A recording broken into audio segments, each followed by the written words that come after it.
Hi guys, we're now on the bus for a long weekend escapades in Lille, France. We are crossing the Channel Tunnel via Le Châtel. That is the train that will take our bus and other vehicles from UK to France. Our bus is now entering the Eurotunnel Le Châtel and the crossing will take about 35 minutes. Our bus is the first on the queue, so you can see that the inside of the train is still empty. We bought our return tickets for £36 per person. We left London at 11:30 p.m. and we arrived in Lille at 6:30 a.m. Travel time is usually 5 hours from London to Lille, but there was a bit of delay at the immigration. It was still early and most of the shops were still closed, so we just hung around at the Eurostar train station. Other way to travel from London to Lille is via Eurostar, which takes only 1 hour and 15 minutes. That is the tulips of Shangri-La standing 7 meters high in the city center on François Mitterrand Square. It was created by the Japanese artist Yayoi Kusama in reference to the fantastic landscapes of the imaginary utopian land of Shangri-La. It has become one of the symbols of the city since the event Lille 2004.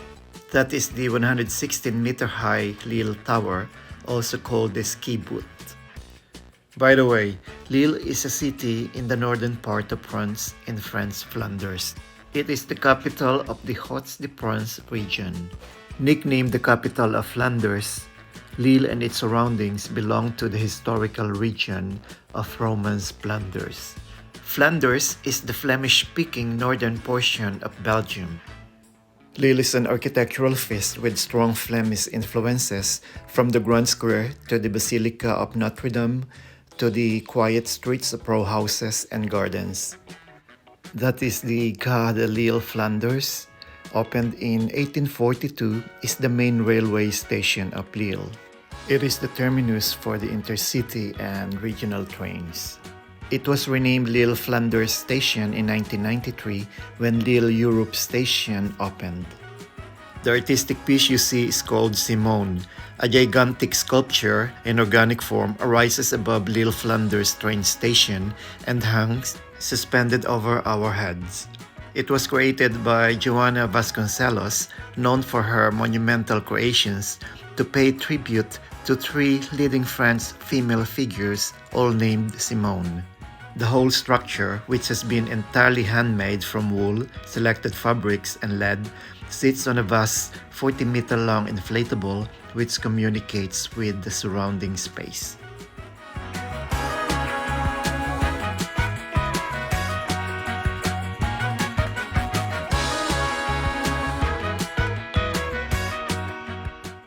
We are on our way to the Grand Square and we are walking along this street lined with moss people, literally means people made of moss.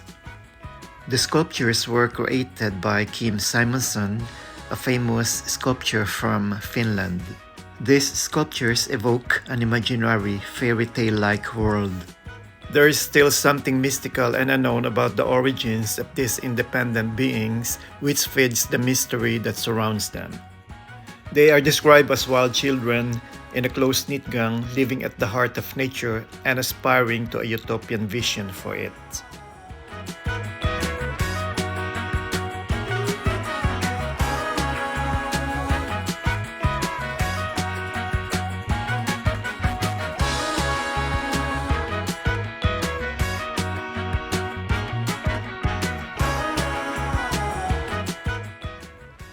This is the main square of Lille. The architectural design of the buildings surrounding the square are very impressive. The main square is the very heart of the city and a favorite meeting point for visitors and locals alike. This is the perfect place to watch people while sitting and having coffee in one of the cafes around the square. That beautiful building is the Opéra de Lille, a neoclassical opera house built from 1907 to 1913. One of the most iconic buildings in the city, the Old Stock Exchange, is a historical monument. Dating back to the mid-17th century, it consists of 24 Flemish Renaissance houses all around a central courtyard.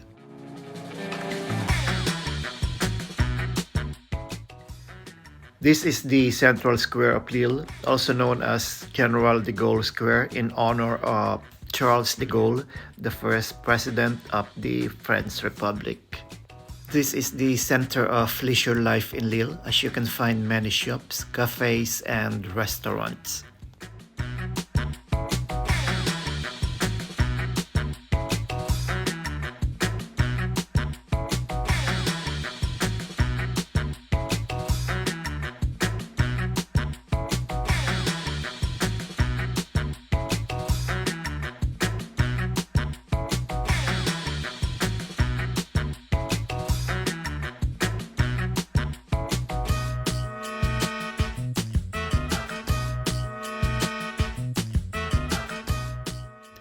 Straight ahead is the Riho Palace, one of the most ancient buildings built in the 15th century by the Dukes of Burgundy. It was once consisted of 4 wings, but the beauty of this masterpiece has long gone. Only the staircase and the chapel survived. In the 17th century, the city built a city hall here, but at present, it housed the Tourist Information Center.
And that is OKKO Hotel. We stayed 2 nights in this hotel. OKKO is an urban 4-star hotel. The room design is very simple but very comfortable. I like the bed and the pillows. I look at the website of OKKO Hotels and it says that they work with a Greek company, commute, which specialize in quality bedding in natural fibers to create a comfortable and eco-conscious bed. And the pillows and feather duvet were treated in ecological way against allergies.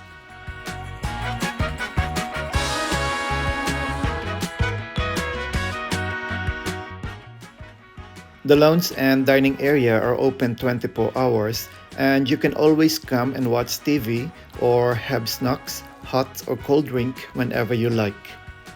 Breakfast is included in our booking, but guests have the option if they don't want to include it. We just check in, but I can already say that I'm already feel at home in this hotel.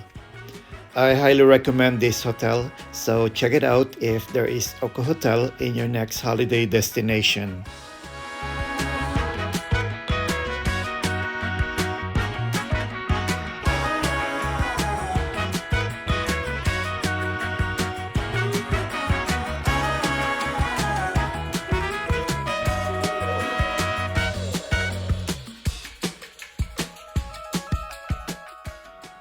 One of the most beautiful churches in Lille is the Church of Saint Maurice.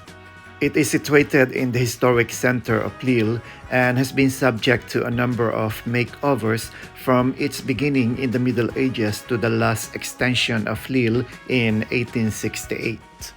The imposing spire and 5 naves of equal height make this church a fine example of whole church in the Gothic style. It houses a number of paintings from the 17th and 18th century by artists from the city.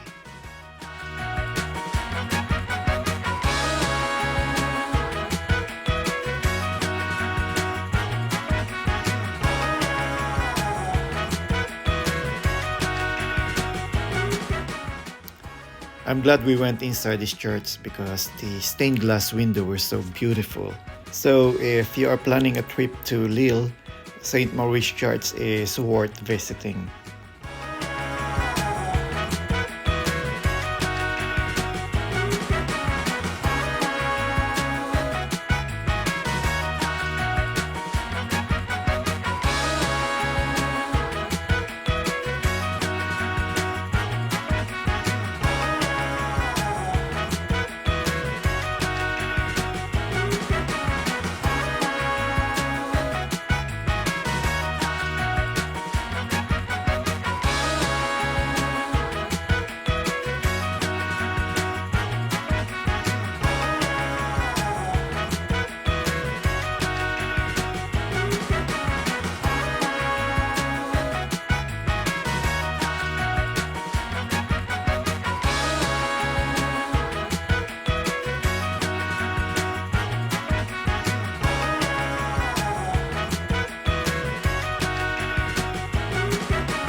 Thanks guys for watching.